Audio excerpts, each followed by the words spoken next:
रुद्रं पशुपतिं स्थाणुं नीलकण्ठमुमापतिं नमामि शिरसा देवं किं नो मृत्यु करिष्यति। नीलकण्ठं कालमूर्तिं कालज्ञं कालनाशनं नमामि शिरसा देवं किं नो मृत्यु करिष्यति। नीलकण्ठं विरूपाक्षं निर्मलं निलयप्रदं नमामि शिरसा देवं किं नो मृत्यु करिष्यति। वामदेवं महादेवं लोकनाथं जगद्गुरुं नमामि शिरसा देवं किं नो मृत्यु करिष्यति।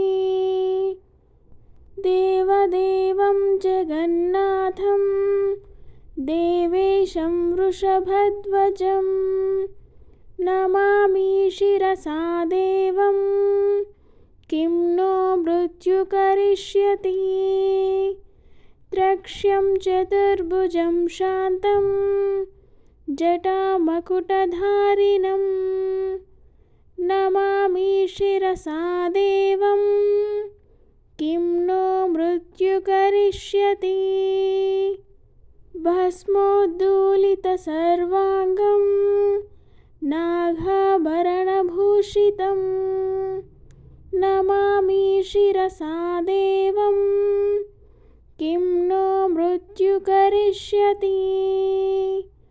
अनन्तमव्ययं शान्तम् अक्षमालाधरं हरं नमामि शिरसा देवं किं नो मृत्यु करिष्यति। आनन्दं परमं नित्यं कैवल्यपददायिनं नमामि शिरसा देवं किं नो मृत्यु करिष्यति। आर्धनारीश्वरं देवं पार्वतीप्राणनायकं नमामि शिरसा देवं किं नो मृत्यु करिष्यति। प्रलयस्थितिकर्तारा मादिकर्तारमीश्वरं नमामि शिरसा देवं किं नो मृत्यु करिष्यति।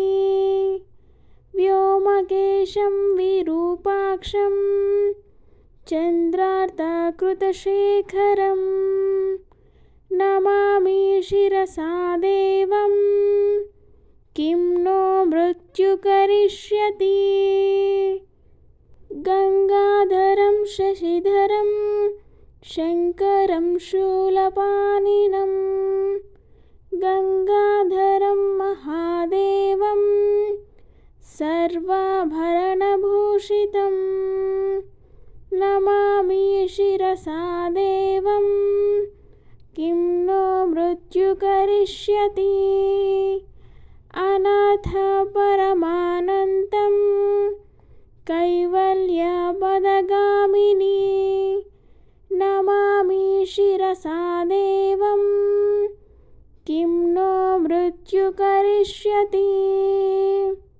स्वर्गापवर्गदातारं सृष्टिस्थित्यन्तकारणं नमामि शिरसा देवं किं नो मृत्यु करिष्यति।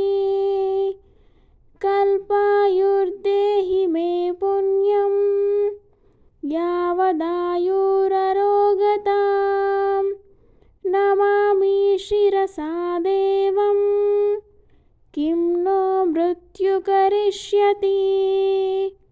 शिवेशानां महादेवं वामदेवं सदाशिवं नमामि शिरसा देवं किं नो मृत्यु करिष्यति। उत्पत्तिस्थितिलयकारणं दुष्कृति संहार कर्तारमीश्वरं गुरुं नमामि शिरसा देवं किं नो मृत्यु करिष्यति। मार्कण्डेयकृतं स्तोत्रं यः पठेत् शिवसन्निधौ तस्य मृत्युभयं नास्ति नाग्निक्षौरभयं क्वचित्। शतावर्तं प्रकर्तव्यं सङ्कटे कष्टनाशनं शुचिर्भूत्वा पठेत् स्तोत्रं सर्वसिद्धिप्रदायकम्। मृत्युञ्जय महादेव त्राहि मां शरणागतं जन्ममृत्युजरारोगैः पीडितं कर्मबन्धनैः तावकस्त्वद्गतप्राणा स्वच्चित्तोऽहं सदा मृडा इति विज्ञाप्य देवेशं त्र्यम्बकाख्यमनुं जपेत्। नमः शिवाय साम्बाय हरये परमात्मने प्रणतक्लेशनाशाय योगिनां पतये